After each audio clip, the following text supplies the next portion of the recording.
تمام قسم کی تعریفات، تمحیدات، تمجیدات خالق کائنات رب العزت کے لیے ہیں،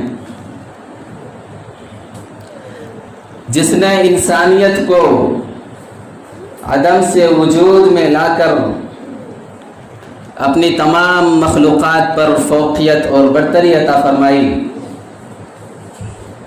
اور بنین و انسان کی رشد و ہدایت کے لیے جناب محمد رسول اللہ صلی اللہ علیہ وسلم کو مبعوث فرما کر قرآن مجید فرقان حمید کا نزول فرمایا۔ بعدہ انگنت لا تعداد بے حساب درود و سلام کی ڈالیاں نچھاور ہوں امام الانبیاء، سید الاتقیاء، قدوۃ الصلحاء نبی اکرم جناب محمد رسول اللہ صلی اللہ علیہ وسلم پر، جنہیں رب العالمین نے رحمت للعالمین بنا کر بھیجا اور جنہوں نے اپنے اخلاق اور کردار اور تعلیم سے نفرت کو محبت سے، عداوت کو الفت سے، انتقام کو عفو و درگزر سے اور دشمنی کو محبت سے بدل کر رکھ دیا۔ اسلامی بھائیوں، آج کے اس مبارک جمعے میں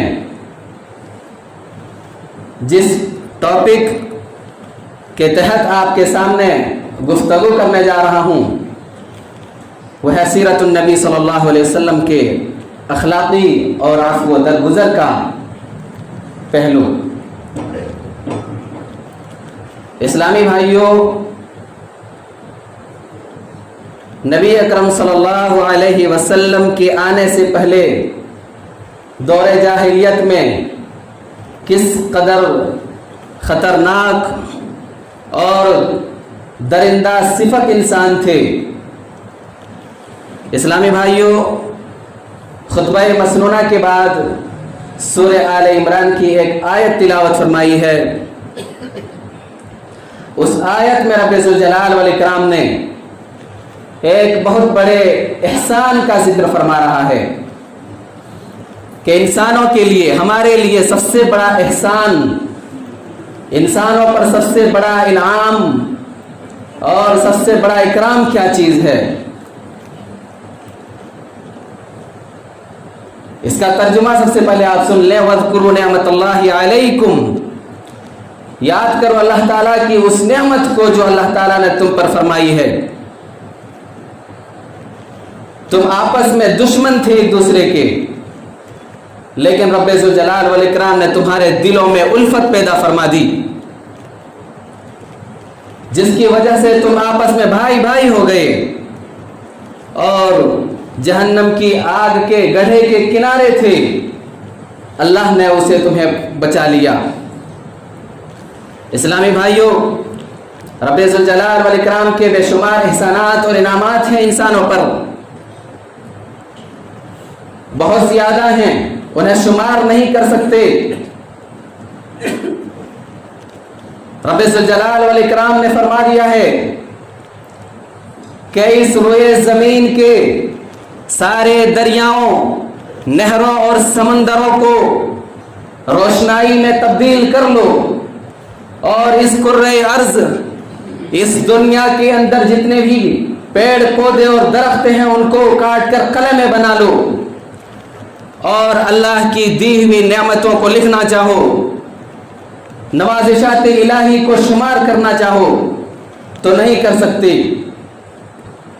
قل لو كان البحر مدادا لكلمات ربي لنفد البحر قبل ان تنفد كلمات ربي ولو جئنا بمثله مددا۔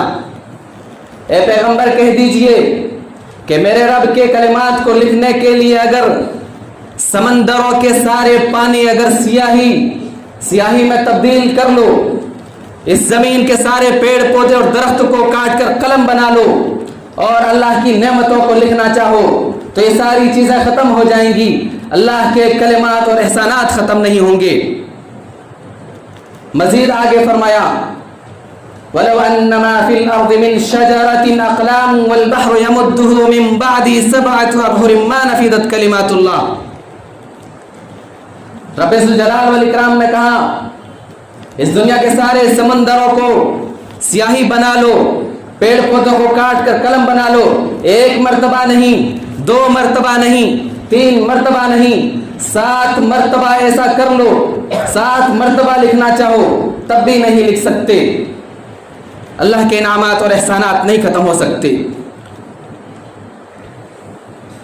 یہ تو انسانوں کو سمجھانے کے لیے کہا گیا کہ یہ ساری چیزیں بنا لو اور لکھنا چاہو تو نہیں لکھ سکتے، لیکن حقیقت یہ ہے کہ وَإِن تَعُدُّوا نِعْمَتَ اللَّهِ لَا تُحْصُوهَا، اللہ کی نعمت کو تم گننا چاہو تو شمار ہی نہیں کر سکتے، گن ہی نہیں سکتے،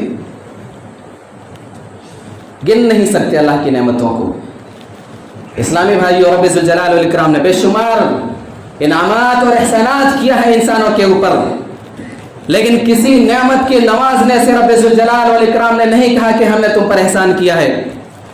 2 ہاتھ دیے تو یہ نہیں کہا کہ ہم نے تمہیں 2 ہاتھ دے کر کے احسان کیا، آنکھیں دی دیکھنے کے لیے تو یہ نہیں کہا کہ ہم نے تم پر احسان کیا، پاؤں دیا چلنے کے لیے تو یہ نہیں کہا کہ ہم نے پاؤں دے کر کے تم پر احسان کیا، کان دیا سننے کے لیے تو نہیں کہا کہ تمہارے اوپر احسان کیا۔ بے شمار نعمتوں سے نوازا، لیکن نہیں کہا کہ یہ ساری نعمتیں تمہیں دے کر کے احسان کیا۔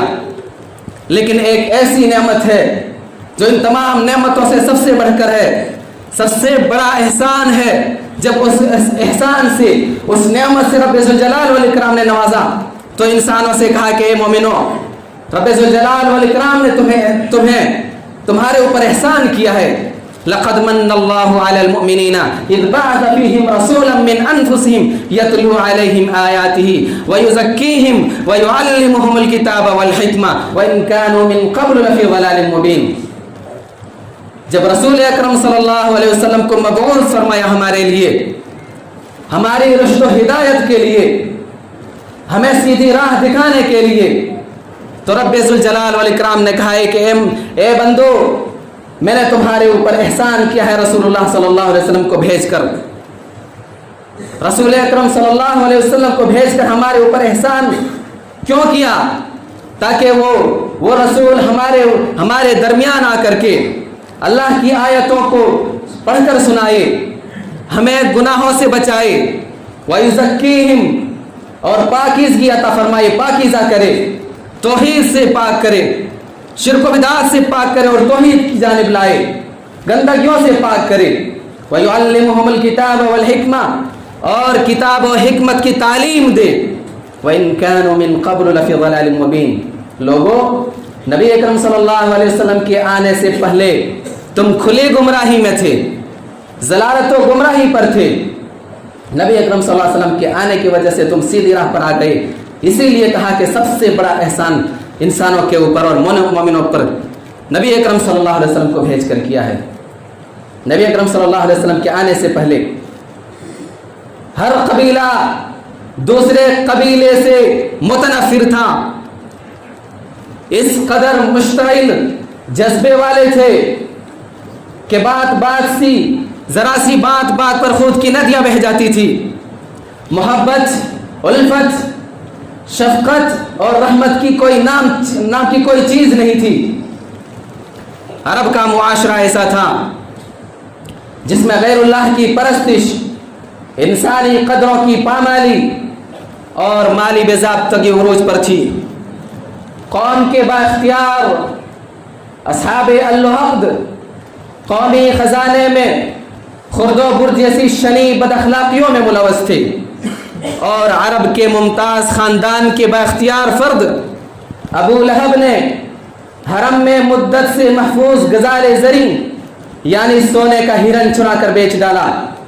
ایک ایسے معاشرے میں آپ صلی اللہ علیہ وسلم دین حنیف کے پرستار، انسانی تقدس کے نمبردار، امانت و صداقت کے نگہبان، عورتوں کے لیے رحمت، یتیموں کا والی، غلاموں کا مولا، غریبوں کا ملجا بن کر تشریف لائے۔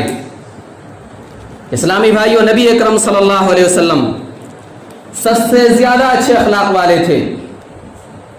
حضرت عائشہ رضی اللہ تعالیٰ عنہ سے پوچھا گیا کہ آپ صلی اللہ علیہ وسلم کا اخلاق کیسا تھا؟ فرمایا کان خلقہ القرآن، آپ صلی اللہ علیہ وسلم کا اخلاق قرآن تھا۔ قرآن پڑھ لو، قرآن پر عمل کر لو، تمہارا اخلاق سراپا قرآن بن جائے گا۔ حضرت انس رضی اللہ تعالیٰ عنہ بیان فرماتے ہیں کہ نبی اکرم صلی اللہ علیہ وسلم سے زیادہ اچھے اخلاق والا کوئی نہیں تھا۔ حضرت صفیہ رضی اللہ تعالیٰ عنہ فرماتی ہیں ما رأیت احدا احسن خلقا من رسول اللہ صلی اللہ علیہ وسلم، میں نے رسول اکرم صلی اللہ علیہ وسلم سے زیادہ اچھے اخلاق والا کسی کو نہیں دیکھا۔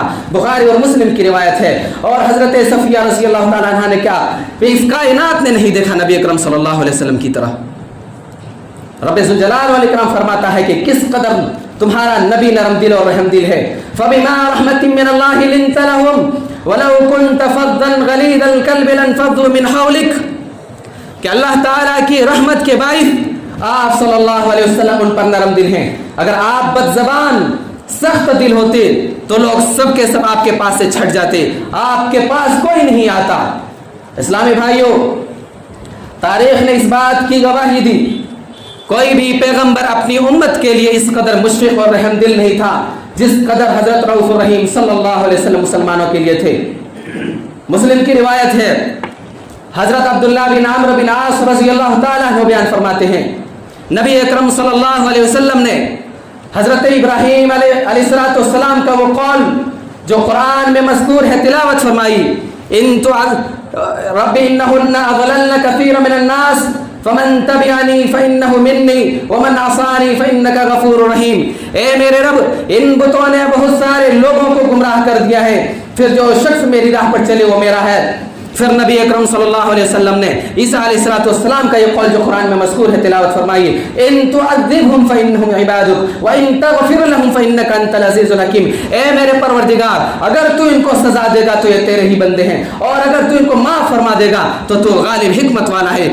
پھر نبی اکرم صلی اللہ علیہ وسلم نے اپنے دونوں ہاتھوں کو آسمان کی طرف بلند فرمایا اور فرمایا اللہم امتی امتی وبکا، اے اللہ میری امت میری امت۔ اتنا کہنے کے بعد نبی اکرم صلی اللہ علیہ وسلم رو پڑے، آپ کی آنکھوں سے آنسو جاری ہو گئے، اور ادھر عرش الہی کے مالک نے جبریل امین کو بھیجا کہ جاؤ محمد صلی اللہ علیہ وسلم سے کہہ دو کہ ہم آپ کو آپ کی امت کے بارے میں راضی کر دیں گے، آپ کو کبھی ناراض نہیں کریں گے۔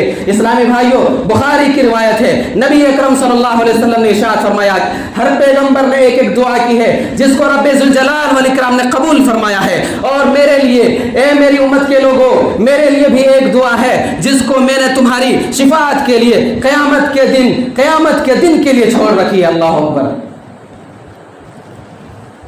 یہاں یہ بات قابل نوٹ ہے، سارے انبیاء نفسی نفسی کہہ رہے ہوں گے، نفسی نفسی پکار رہے ہوں گے، لیکن ہمارے آخری نبی جناب محمد رسول اللہ صلی اللہ علیہ وسلم اپنی امت سے اس قدر محبت کہ امتی امتی پکار رہے ہوں گے۔ اللہ اکبر۔ تاریخ نے اس بات کی بھی شہادت دی کہ آپ صلی اللہ علیہ وسلم اپنی امت کے لیے سب سے زیادہ سچے خیر خواہ تھے، اور خیر خواہی قیامت تک آنے والے جنوں اور انسانوں کے لیے جاری و ساری ہے۔ آپ صلی اللہ علیہ وسلم کے عہد مبارک میں مشرکین و کافرین آپ صلی اللہ علیہ وسلم پر کوڑا کرکٹ ڈال رہے ہیں، آپ صلی اللہ علیہ وسلم کو بے شمار اذیتیں پہنچا رہے ہیں، آپ صلی اللہ علیہ وسلم جس راستے سے گزر رہے ہیں اس میں کوڑا کرکٹ ڈال رہے ہیں، کانٹے بچھا رہے ہیں، آپ صلی اللہ علیہ وسلم کو شہید کرنے کی سازشیں کر رہے ہیں، پھر بھی نبی اکرم صلی اللہ علیہ وسلم اپنی امت کی خیر خواہی کے لیے اپنی امت کے لیے دعائیں کر رہے ہیں۔ اللہم اہد قومی فانہم لا یعلمون، اے اللہ میری قوم کو ہدایت دے کیونکہ وہ نہیں جانتی کہ میں ان کا سچا خیر خواہ ہوں۔ اللہ اکبر۔ اس قدر تکلیف جھیلنے کے باوجود بھی اپنی قوم کے لیے اپنی امت کو بد دعا نہیں دے رہے ہیں، اور بد دعا کیسے دے سکتے وہ نبی بد دعا کیسے دے سکتے جن کا خطاب رب ذوالجلال والاکرام نے رحمت للعالمین رکھا ہو؟ وہ نبی کیسے بد دعا دے سکتے جس کے بارے میں خود رب ذوالجلال والاکرام فرماتا ہے لقد جاءکم رسول من انفسکم عزیز علیہ ما عنتم حریص علیکم بالمؤمنین رؤوف رحیم۔ کانٹے تمہارے پاؤں میں چبھتے ہیں لیکن درد اپنے سینے میں محسوس کرنے والا شخص کیسے بد دعا دے سکتا ہے؟ جب آپ صلی اللہ علیہ وسلم دعوت و تبلیغ کے لیے نکلے تو اس مقدس مشن کے لیے آپ صلی اللہ علیہ وسلم نے کتنی مشکلات اور مصائب کا سامنا کیا۔ آپ صلی اللہ علیہ وسلم کے اعزاء و قارب آپ کے رشتہ دار آپ کی مخالفت پر اتر آئے، لیکن آپ صلی اللہ علیہ وسلم صبر و تحمل سے کام لیتے رہے. کبھی بھی صبر کا پیمانہ لبریز نہ ہوا, کبھی بھی اعداء کی عداوت کا جواب انتقامی طریقے سے نہیں دیا, بلکہ آپ صلی اللہ علیہ وسلم ہمیشہ شفیق اور مہربان رہے.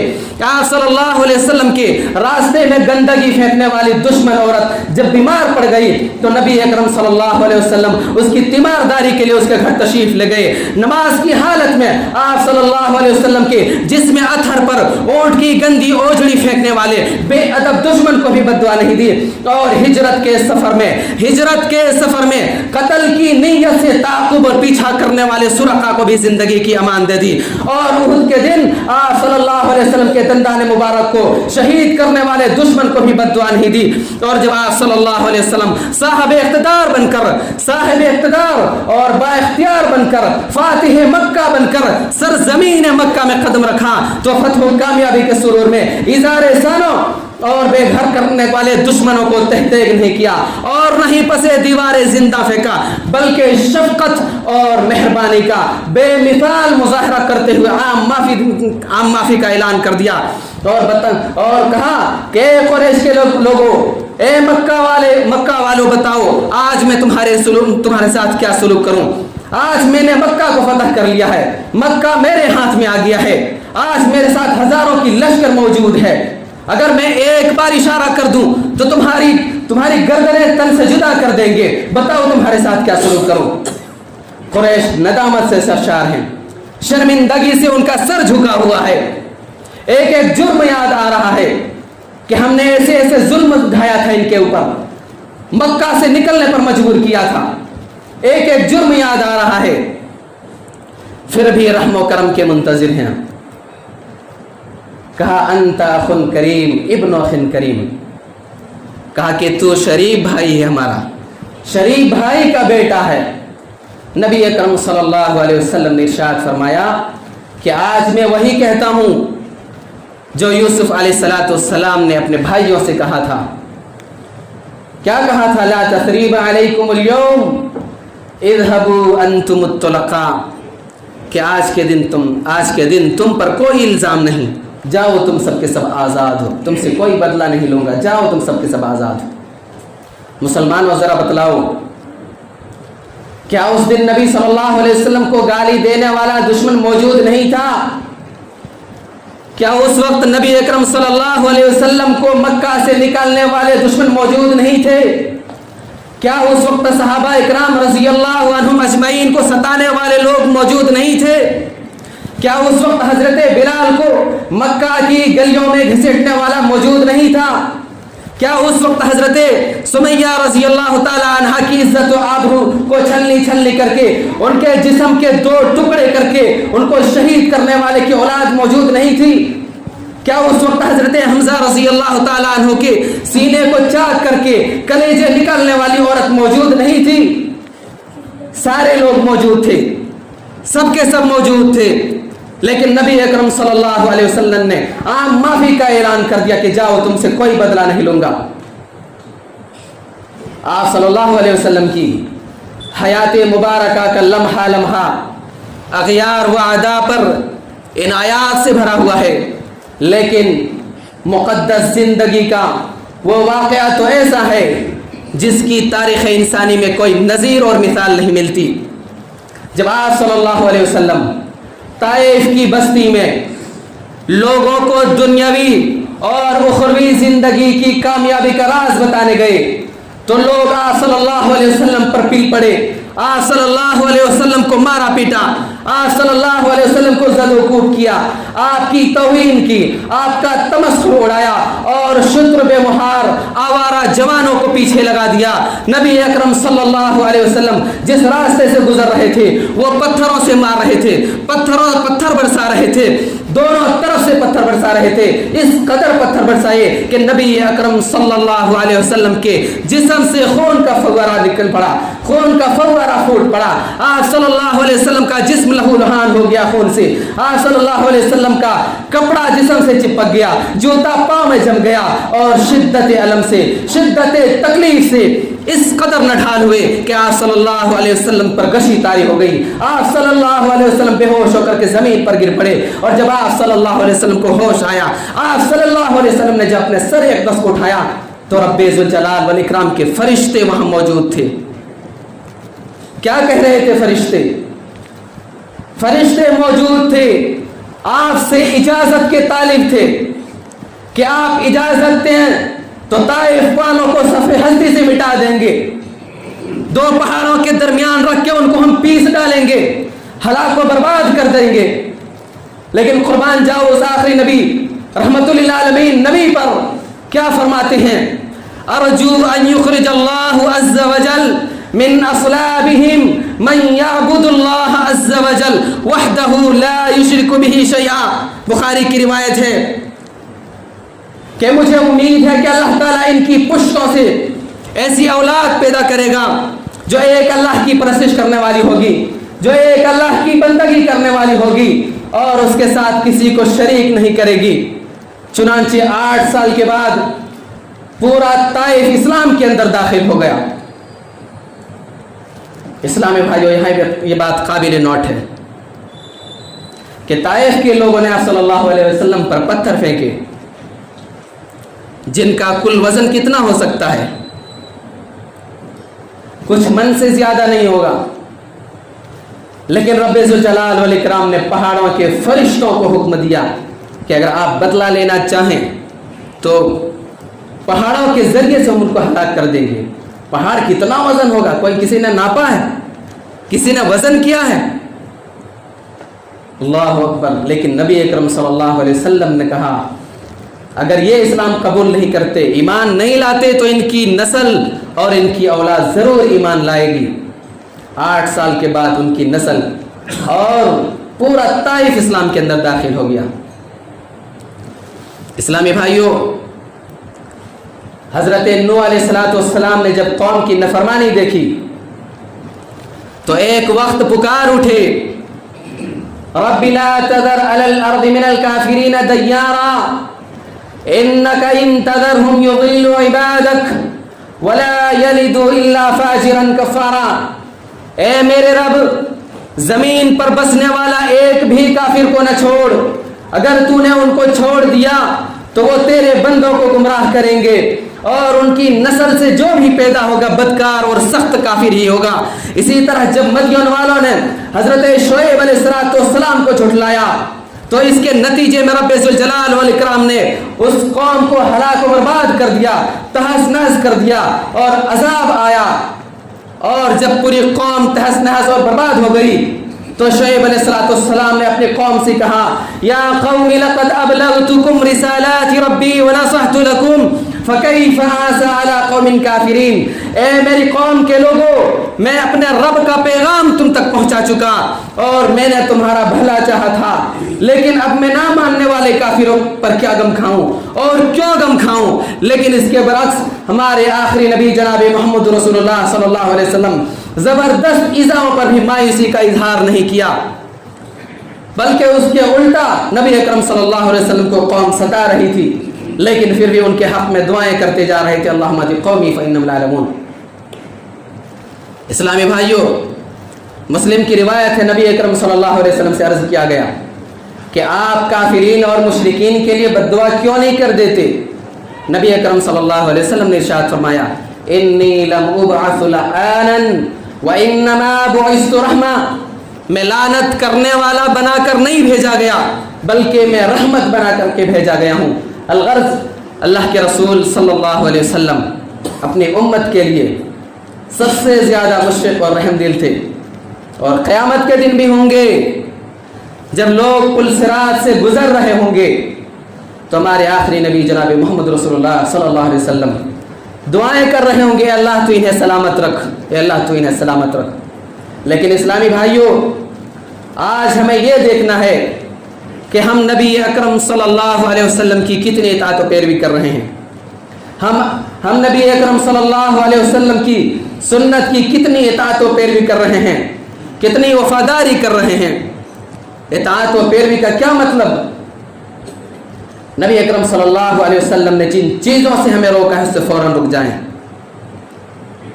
اب آپ اپنے گریبان میں جھانک کر کے سوچ سکتے ہیں کہ کس چیز سے روکا ہے نبی اکرم نے اور ہم کیوں نہیں رک رہے ہیں، اور جن چیزوں کو کرنے کا حکم دیا اس کو فوراً بجا لائیں۔